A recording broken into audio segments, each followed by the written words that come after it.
Alrighty, it's been a little bit since I made a video last, so here's another one today. So I did a thing last week. It was kind of spur of the moment kind of thing, and I have a Oldsmobile Delta 88 that I was going to turn into a Burnout car, but I lost interest in that, and I was looking on Marketplace to see what else I could replace that with, and I found something rather unique in my opinion. Now, some people don't really like it just because of what it is. I don't care about other people's opinions, but here is what I got. It is a Volvo 740 station wagon, but it's not just any old Volvo 740 station wagon. As you can see, the radiator is massive,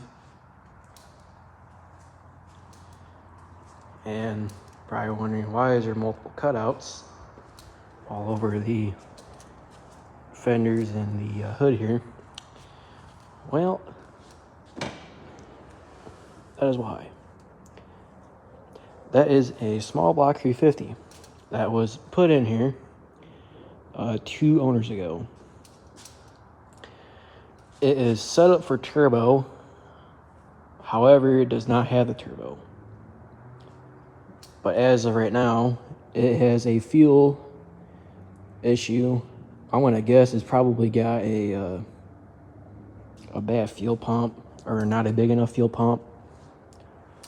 But I got a fuel pressure kit tester up there to test the fuel pressure on this. So I got to figure out which one's the inlet and outlet, and go from there. It's got a Holley Super Sniper EFI. I think it's the first gen. It looks like it's got a 1-inch spacer plate just below it. It's got a Edelbrock Performer RPM intake manifold. It has a set of World Product heads on it. I don't know the specs. It's got a Summit Racing camshaft 1106, and then it's got a Edelbrock manifold cover, valve covers, and then turbo headers here.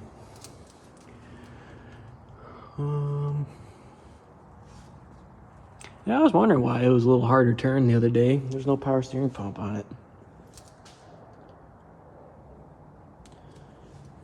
But it's really not that bad to turn. That thing over there is a nightmare to turn without a power steering pump. But nope. As of right now, it does run. It just runs very sad. So I have to address the fuel issue on it, and it hopefully should run better. But for today, I'm just gonna test the fuel pressure and see where we're at, because I don't believe there's a regulator on this. I don't even see one up here, because normally there would be one not too far around here. So my guess, it does not have a regulator. But even if it did have a regulator on it, it still makes me believe that it does not have enough fuel pressure to make it even run remotely right. But yeah, this is really the first time I'm looking at it in daylight. But we'll I'll wait down here if you're wondering. I guess this is how they got the brackets down here.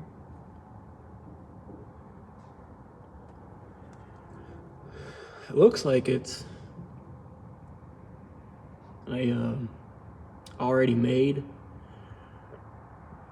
Like, it wasn't custom fabbed by somebody local to whoever had this before. It looks like you can just buy it online. So, anyway, wipers look like trash, so we'll have to change them out. This car really does not have much rust on it, which is kind of surprising being a Midwestern car. But it's got a rust hole there, and it's got a rust spot somewhere else. I think it's on the other side.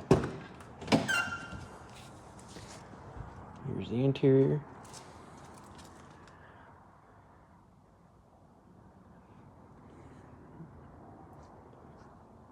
I am going to eventually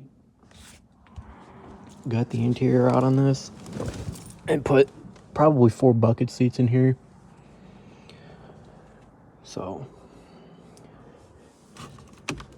there's the EFI screen. That gauge works. I think the only thing he said that works on this is the speedometer.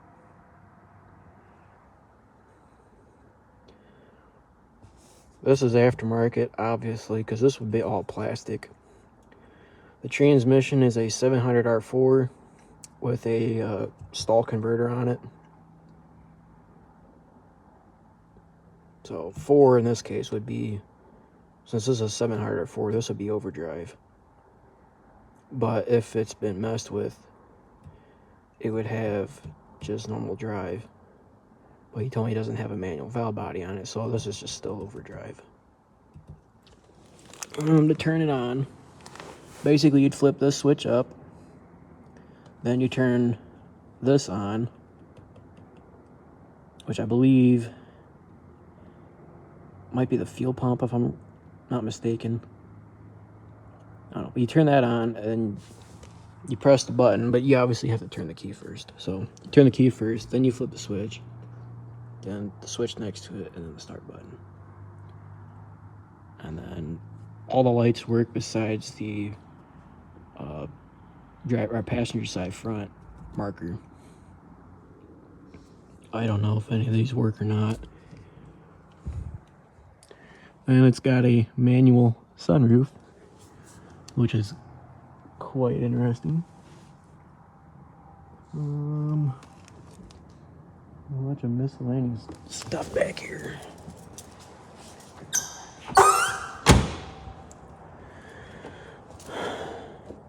Oh yeah, I forgot you told me this door don't open.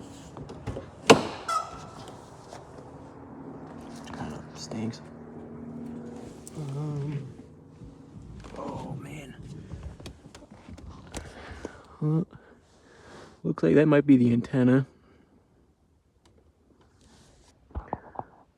Part of the trim. There's the grill right there. And he left me with that.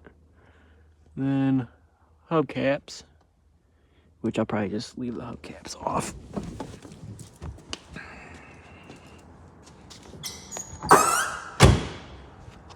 Then he gave me some brakes, which I believe looks like calipers, pads, and rotors, and maybe a couple of other stuff too. But I think what I want to end up doing down the road is change this axle out for a 4.9 rear end, and then convert the fronts, because there is not very many wheel options for these things. And this size is a really small size. It's like a 5x108 or some shit like that.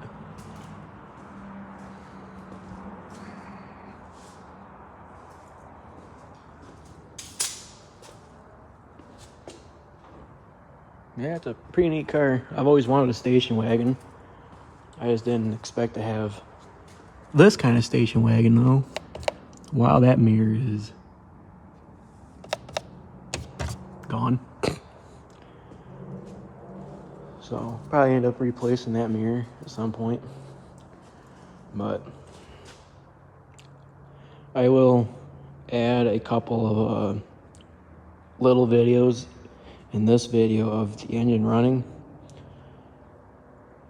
and then yeah, now I'm gonna address the fuel issue here.